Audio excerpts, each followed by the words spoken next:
three law firms on retainer. I don't know how much money is coming in, but I know that a lot of money is going out every single month for Diddy. 3 law firms on retainer. I don't know how much money is coming in, but I know that a lot of money is going out every single month for Diddy. Their thing and I was big man. That was the extent of our beef. We are staring straight at the biggest reckoning hip-hop has ever faced. And this time, the usual suspects aren't just rival gangsters or faceless men in shadowy cars.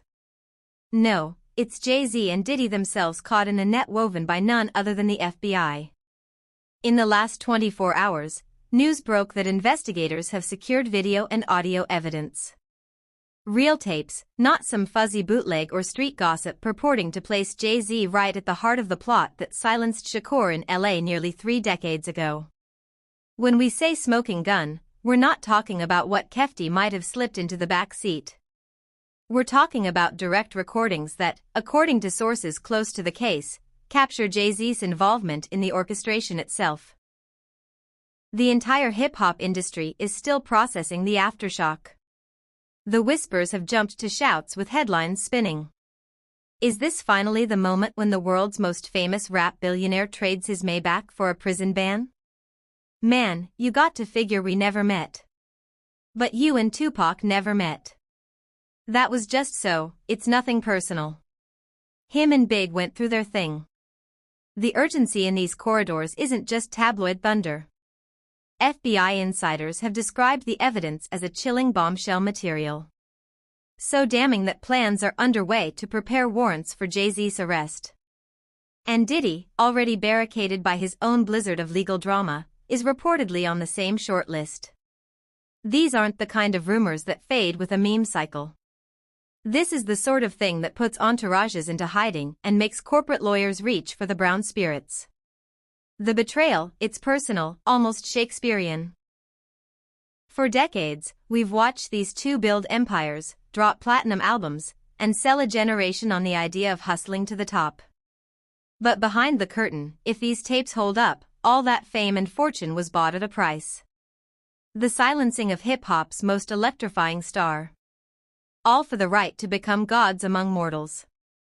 As far as is he going to turn people in? Is he going to cooperate?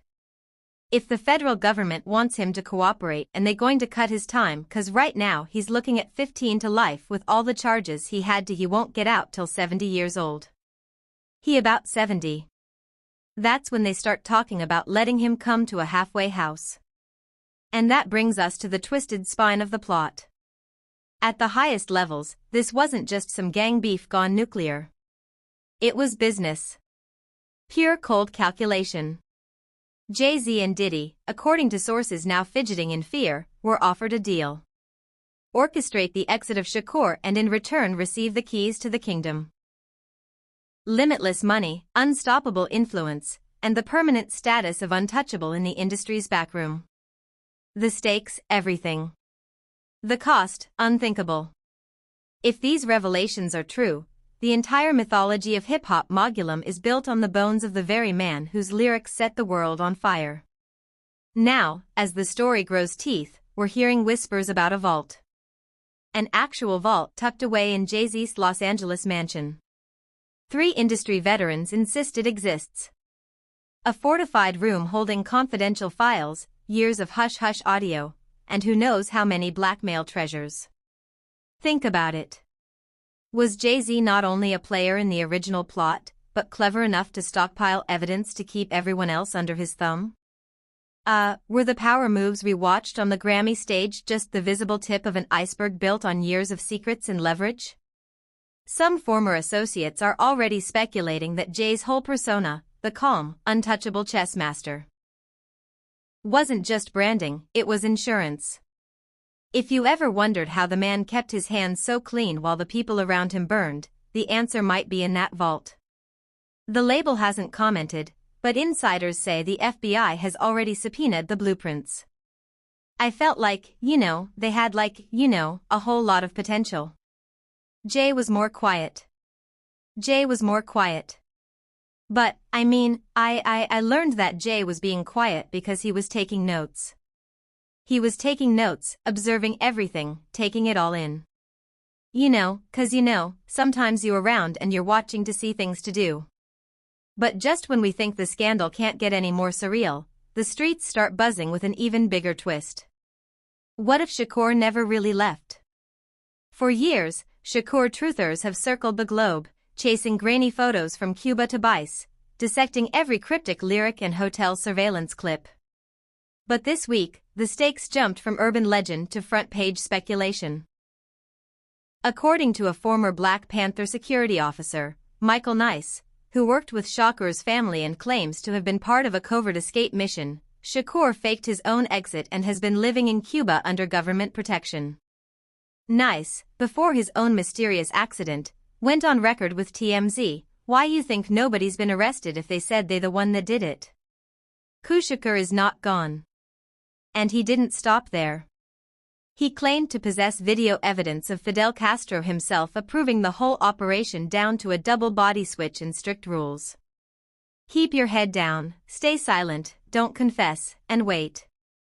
As wild as that sounds, it's the prospect of Shakur's return that has the industry in open panic. Because now the rumors say the FBI's sudden movement isn't just about locking up Jay-Z or adding Diddy to an already humiliating perp. It's about setting the stage for a final act that nobody predicted. Shakur, the Phantom, stepping out of the shadows to testify. Imagine it.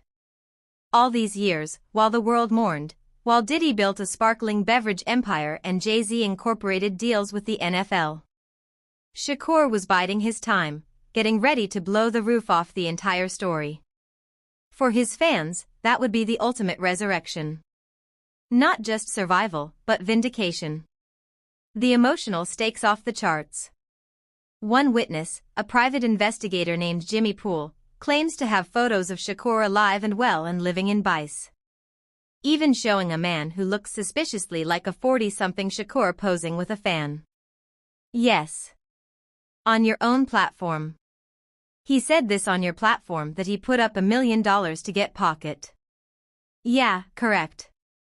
He was around Puffy and Puffy made a comment when they was around. Yeah. Industry insiders are reportedly sweating bullets. Because if Shakur returns and takes the stand, it's not just Jay-Z and Diddy who should worry.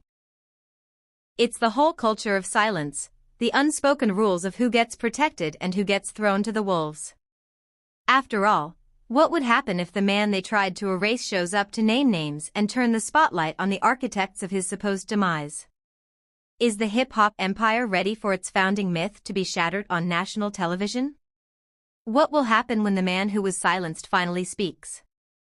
And what will those vaults and those tapes reveal about the price of building a legacy on betrayal? In the meantime, the conspiracy machine is working overtime.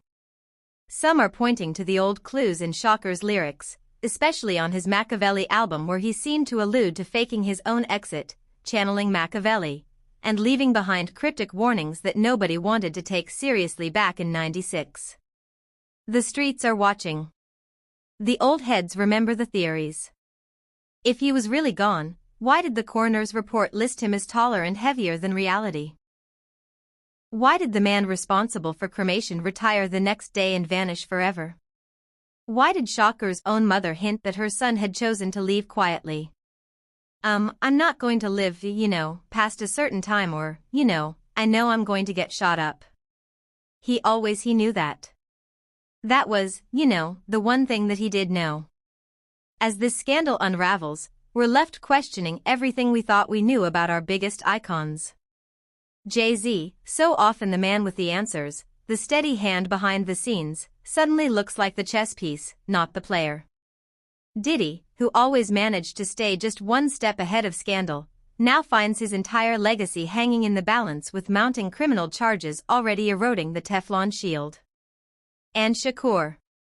If the rumors are true, the man they couldn't silence is waiting in the wings, getting ready to reclaim his story with the eyes of the world on him and the entire house of cards trembling on its foundation. If that's part of the indictment, that's someone like a blackmail. He was blackmailing people to be in the freak-offs. So that's federal. That could be that's a federal charge. He can't blackmail people to say, yo, listen here.